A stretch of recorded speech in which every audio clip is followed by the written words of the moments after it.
As you all know, companies like SpaceX and Blue Origin have successfully opened the era of commercial spaceflight. However, there is still a critical question that remains unanswered. When can we go, and how much will it cost? Sooner or later, just like booking a flight, space travel should be accessible. Customers need to be able to choose their desired dates and see reasonable prices instantly. Based on this idea, we propose Space Airline, a dedicated reservation platform for interplanetary travel. This is a list of the topics that I will go through during this presentation. Let me show you how to use the app. First, you can choose the planet you want to travel to among Venus, Mars, and Jupiter. Once you select a planet, you will be able to see the list of available schedules for that destination. For example, let's say you want to travel to Mars in the second half of 2028.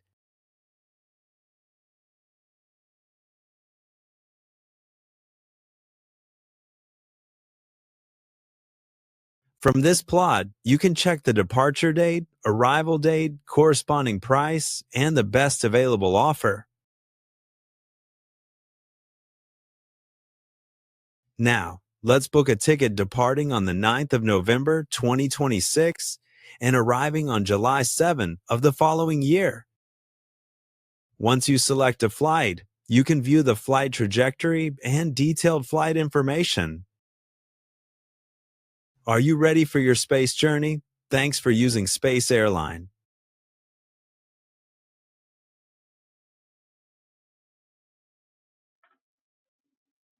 First of all, the customers are offered three possible destinations, which include Venus, Mars, and Jupiter. After one of these destinations is chosen, the corresponding departure and arrival date intervals are selected. This selection defines the time of flight. To simplify the physics and achieve fast computation, the application uses four core assumptions. First, impulsive burns, meaning that all velocity changes are instantaneous, one burn at departure and another one at arrival. Second, restricted two-body dynamics, only the gravity of the sun is considered. Third, point mass approximation, both sun and aircraft are considered as a point of mass. And fourth, no perturbations, other forces, such as atmospheric drag, are neglected. The main task of our mission is to solve Lambert's problem, whose statement is the following. Given two position vectors, R1 at departure and R2 at arrival, with the time of flight, we wish to find the transfer orbit that matches these conditions. After this, it is straightforward to compute the increment of velocity of the given orbit. We first compute orbit constants and variables that define the geometric orbit configuration. Using the Stamps functions, we are able to determine the shape of the trajectory. The universal anomaly variable is introduced to indicate the shape of the orbit depending on its value. Having all set up, we arrived at the core equation of the problem, the time of flight equation. It relates geometry, energy, and transfer duration. When inputting a candidate transfer, it returns the time of flight. The equation to compute the initial and final velocity are also needed.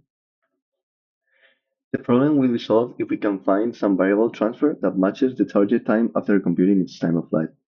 Our solving engine uses a custom root finding method that combines second method for its convergence rate and bisection method for its guaranteed convergence. The iterative method finds an approximate transfer that goes from R1 to R2 into the desired time.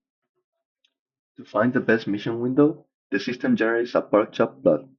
This plot represents a constraint optimization problem's feasible region. We first create a grid of all valid departure dates on the horizontal axis and the time of flight on the vertical axis.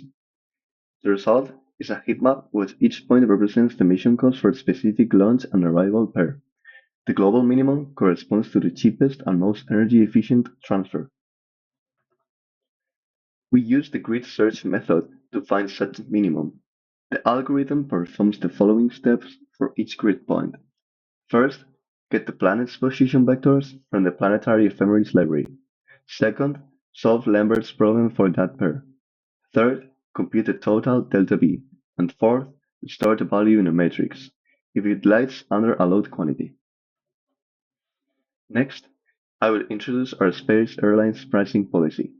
We have designed a rational system to determine ticket prices based on two key factors. First is the fuel cost. This is determined by the journey's delta V.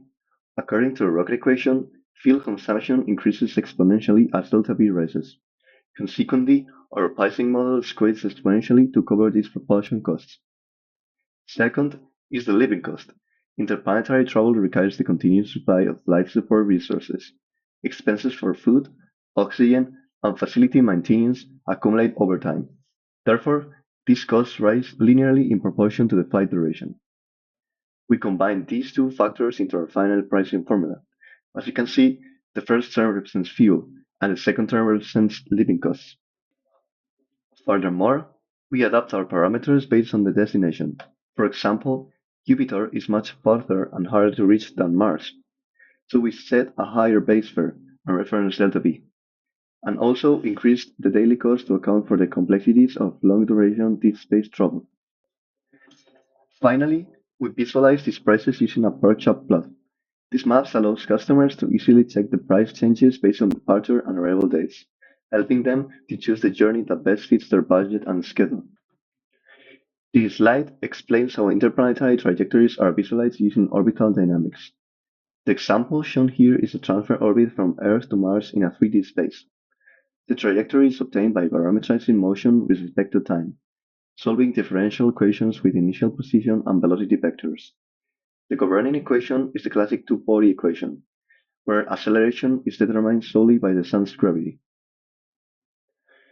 To compute the trajectory numerically, a classical fourth-order Jones-Kutta method is implemented in MATLAB. At each time step, four intermediate slopes are evaluated and combined to estimate the next state of position and velocity.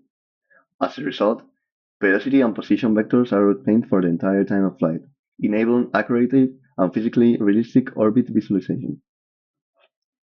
The length of the orbit is computed by integrating the speed between the initial and end times. This is achieved by using the composite Simpson rule over X-space node. These nodes are already known as the previous ODE output, but can be resampled for precision using spline interpolation. This length is later used to reward the customer with loyal points or space miles. 1 mile is equivalent to the distance between Earth and Moon. So on each flight, the distance traveled is divided by this value and then taken the floor function. In conclusion, we summarize the overall workflow of our project as follows. First, the user inputs the destination and a launch window. The system then solves Lambert's problem using the Newton-Raphson method to calculate the required delta V and time of flight. Next, we generate a price per chart plot to help users choose the journey that best fits their budget and schedule. Once the user selects an itinerary, we visualize the trajectory using the RK4 method and calculate the rewards with Simpson's rule. Finally, the system completes the process by confirming the flight ticket. Version 1 relied on the built-in S0 function, which failed an 180-degree transfer due to infinite gradients. In version 2, we implemented a global scanning technique and replaced F0 with a custom hybrid solver. This lightweight solver combines the second method for speed with bisection method for safety, ensuring the system never crashes. We conducted 500 random tests to compare stability and speed. Version 2 was significantly faster and had 0 failures compared to version 1. By eliminating the costly retry overhead, we validated that our custom solver is superior in both robustness and speed. Thank you. If you have any questions, please feel free to leave them in the comments below.